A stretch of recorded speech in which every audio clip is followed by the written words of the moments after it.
Hello music files, and this time I'm going to try to do a little mini or micro unboxing and maybe an install of an HDMI audio extractor. Now the company that made this one, I'm going to try to pronounce it, I don't think I can, is Nowbotuch, Nowbotuch.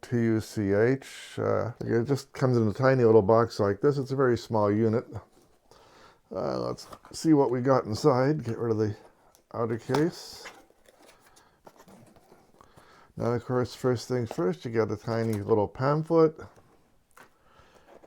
The actual unit itself, it's a very tiny box. On the input side, you have HDMI in, 5-volt power in, and a selector switch for a pass-through 2-channel or 5.1 channel.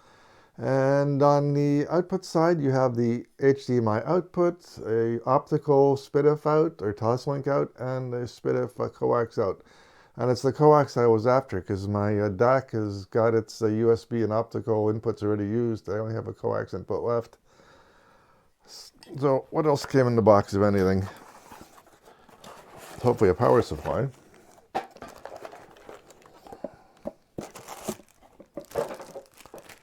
Okay, they did send a very small power supply. I'm assuming it can be, I don't know. It's a 3.5 mil connector. I was hoping it could power from USB. A RCA to 3.5 millimeter cable, which I won't be needing.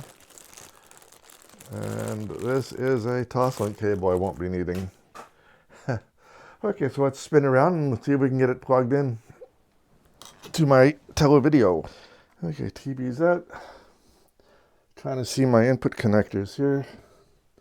Okay, the top connector is marked EARC, so that's what I'm going to hopefully use. This way, the signal for all channels that the TV is watching will be sent down to the little box if it can understand the EARC signal.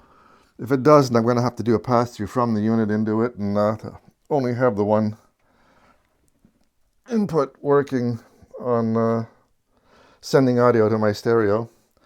Anyway, that's connected up. Next, let's find the other end of that cable. It should be here somewhere. And that should pop into the input. Oh, if you put it the right way around, that should pop into the input.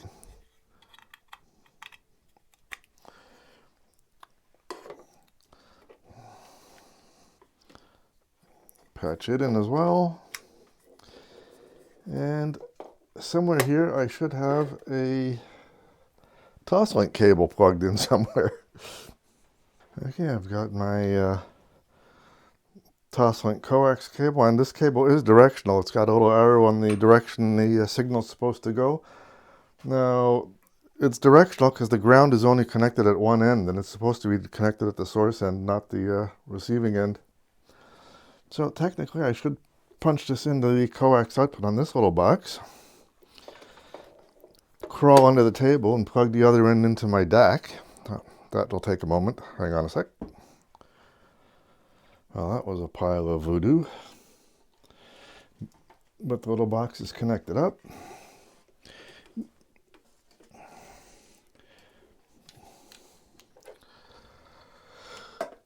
So plug yet another wall wart in. I'm completely running out of room for wall warts.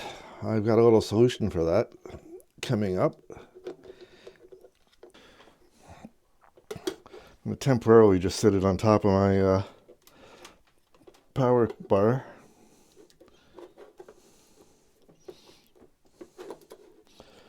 Okay, let's wake the DAC.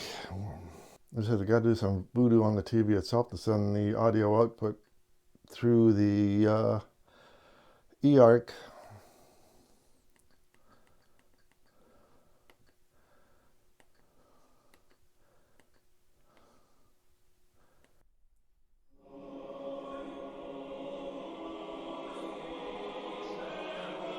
Well, it's a semi-success. The little box is working, but only as a pass-through device. Either it's not recognizing the TV, or the TV is not recognizing it as an ARC-EARC compatible device.